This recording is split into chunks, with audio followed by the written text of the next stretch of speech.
Dan kita buka dengan lagu penghormatan kedua orang pencipta dan penemu. Ubur mianurun yaibi, mimar mianurun yaibi. Uba wibere giba gome bamrawi yaibi. Kawara gamrun dugur gamru war magyabru maryawai yaibi.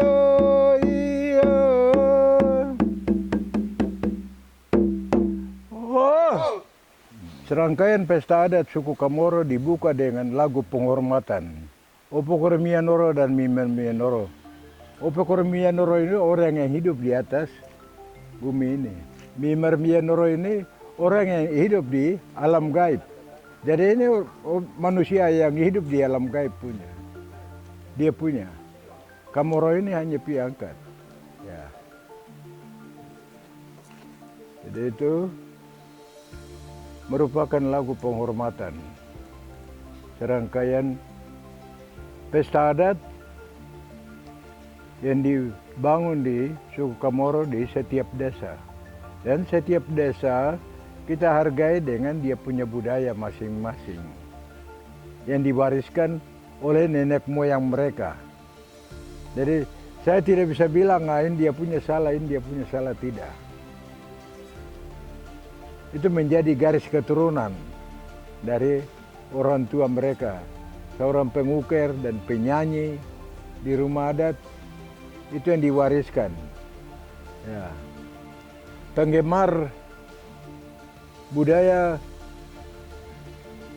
seluruhnya di Papua maupun di Indonesia. Saya menyampaikan sedikit keterangan tentang patung. Patung Wemawe yang dibilang Iwa Mapaku itu sama, hanya bahasa ya. Iwa Mapaku dan Bitoro. Patung Bitoro ini, Wemawe ini adalah patung yang kedua dari Bitoro di rumah adat. Patung Bitoro dan Wemawe ini ada di rumah adat, maka rumah adat ini resmi dibilang Karapo, itu pesta adat Karapo yang dibangun di desa itu. Jadi serangkaian pesta adat yang dibuat di dalam rumah adat besar itu, ya, sampai bungkus sagu, sampai pendewasa ini pakaian adat yang ditanggalkan kepada anak-anak muda di generasi muda, ya, tingkat peremajaan dan tingkat pendewasaan. Ya. Tingkat pendewasaan itu yang dikasih tauri, itu yang biasa dipakasi dengan pucuk sagu. Nah, kalau tingkat anak-anak itu yang dikasih tapena itu cawat. Jadi patung Wemawe ini melambangkan kehidupan manusia Kamoro yang ada di alam mimika, ikannya, langitnya, ya, langitnya, awan putih, itu pun terlukis di dalam patung Bitoro dan Wemawe. Buah sagunya ada gigi ikan hiu, ada gigi ikan, dan terus insang ikan, ya. Ada berapa jenis ukiran yang ada di sini, itu yang kita muat. Belum semua. Kalau patung Bitoro itu dia muat semua. Dia muat semua. Jadi itu yang boleh Bapak jelaskan sedikit tentang Wemawe. Jadi Wemawe itu pengertian saja, itu bahasa. Ya. Tapi makna dari Iwa Mapaku ini atau Wemawe ini sama. Baik timur, barat sama. Seorang pengukir dia bisa tahu. Ini kalau banyak saya biasa lihat, ini dari Timika Pantai. Ini dari Atuka. Ini saya bisa kenal ini dari, itu seorang pengukir. Jadi dia tahu tentang budaya, tentang ciri khas.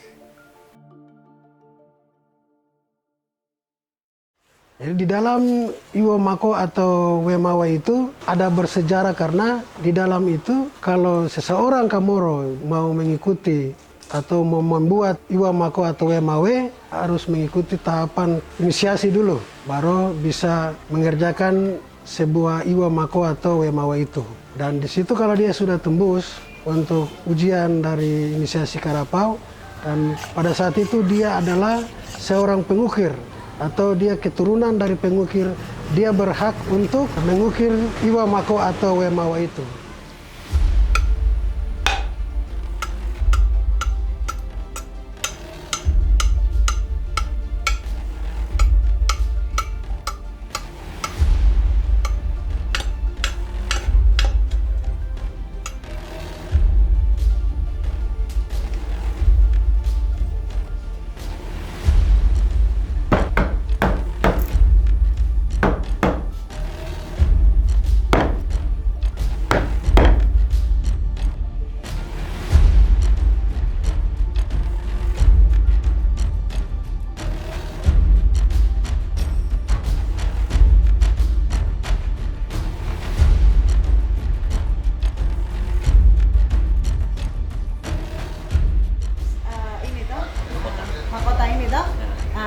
Itu baru Iwo Mako Wemawe itu.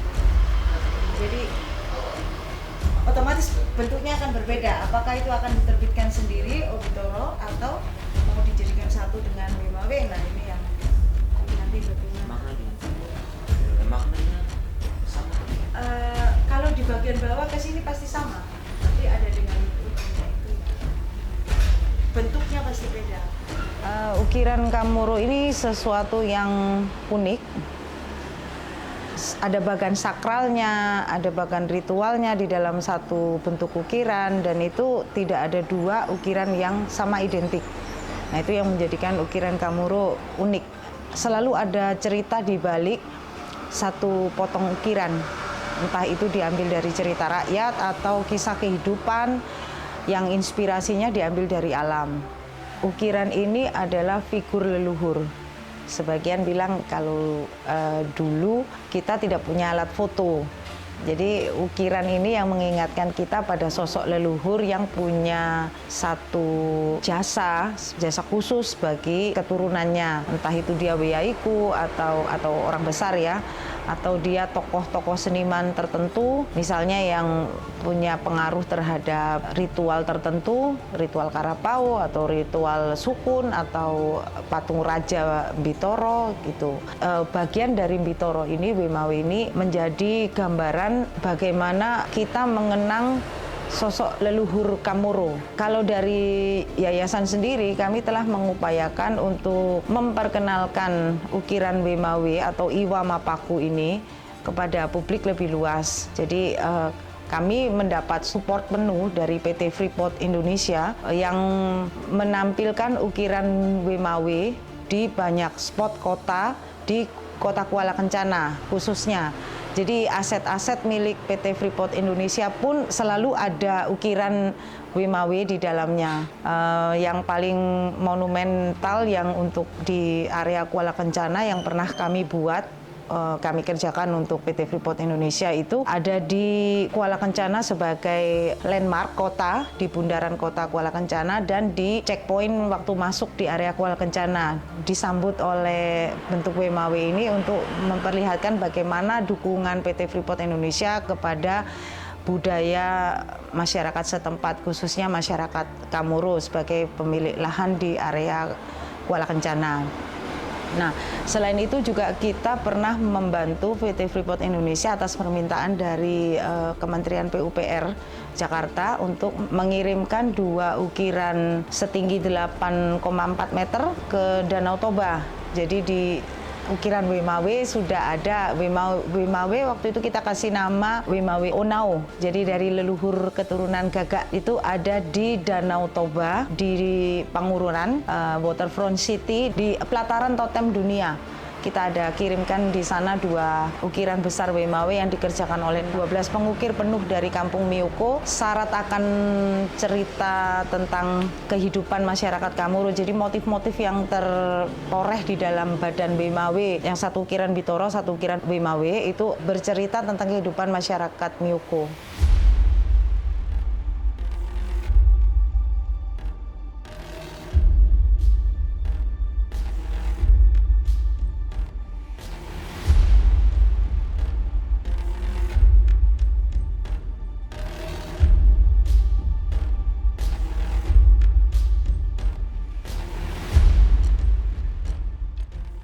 Sedangkan kalau yang ada di orang Kamoro, semua benda-benda budaya itu mereka bedakan atas 2 hal, yaitu semua ukiran atau karya budaya yang dilakukan atas dasar atau untuk kepentingan kehidupan sehari-hari, daily life. Lalu yang kedua itu adalah yang berhubungan dengan ritual.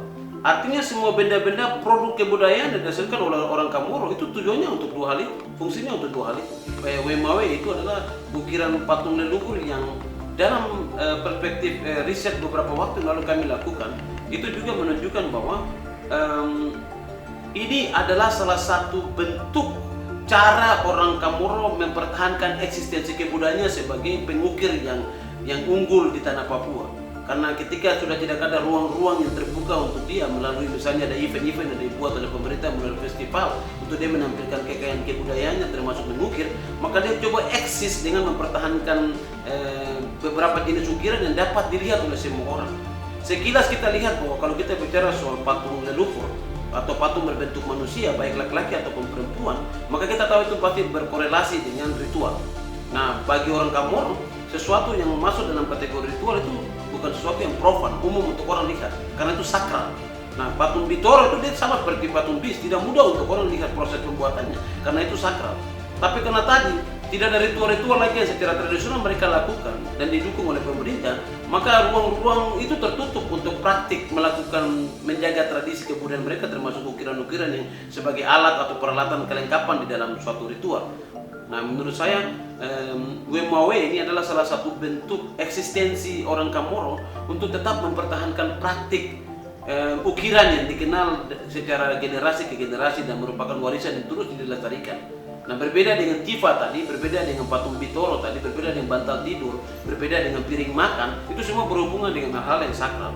Oleh karena itu memang praktik-praktik itu sudah jarang kita temui lagi di Kamoro saat ini.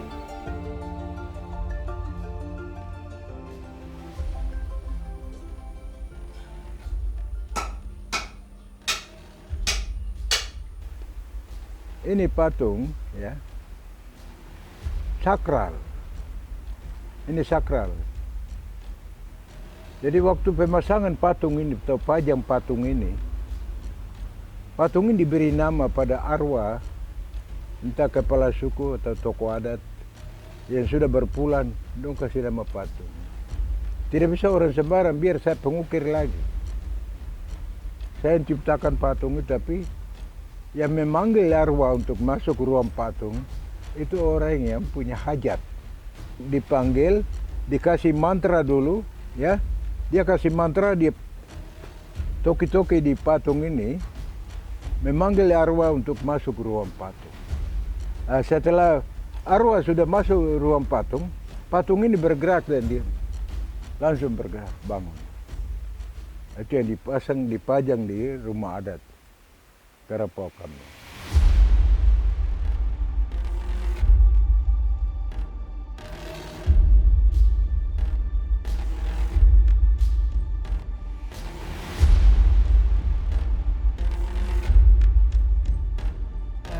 Untuk bahan bakunya, ada tiga kata yang biasa kami pakai di Kamoro. Yang pertama, yewe. Yewe itu seseorang yang mengambil kayu dari hutan, dan kalau yang kedua adalah taiki. Taiki itu ada artinya seseorang yang membersihkan, bikin bentuk, dan maramoe itu adalah seseorang yang memahat dan langsung mengukir motif-motif. Sedangkan bahan bakunya, kalau dengan bahasa Indonesia kayu besi, kalau dengan bahasa kami, bahasa Kamoro adalah pota.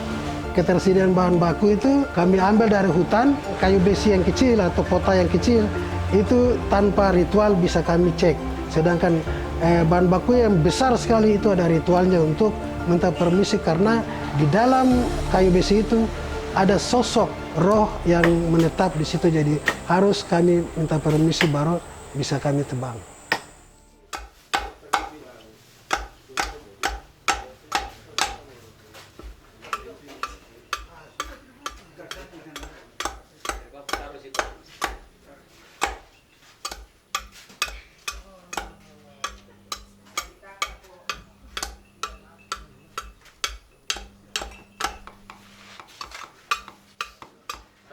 Kegiatan dari pemerintah di instansi terkait, nah, itu baru mereka mulai panggil untuk pameran, lalu mereka mulai ukir-ukir apa segala macam semua itu.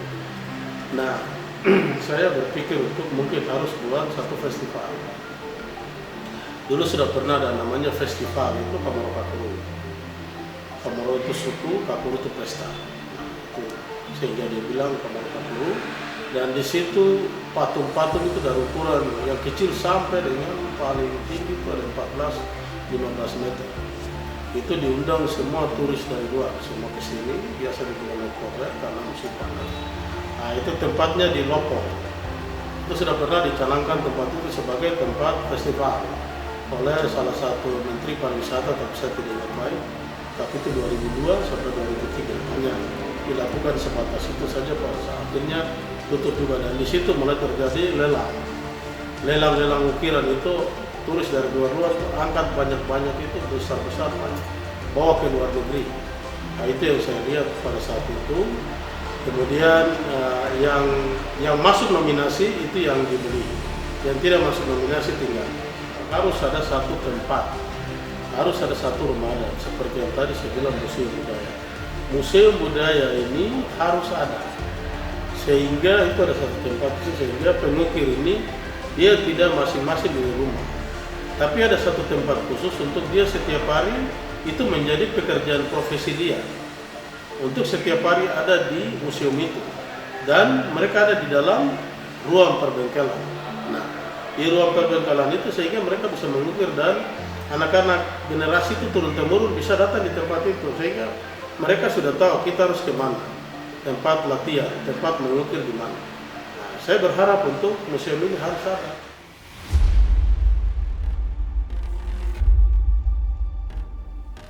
Cerita Wemawe ini saya akan tutup dengan lagu penghormatan Opokoro Mianoro dengan Mimbar Mianoro. Jadi pencipta dan penemu yang hidup di alam gaib dan yang hidup di bumi.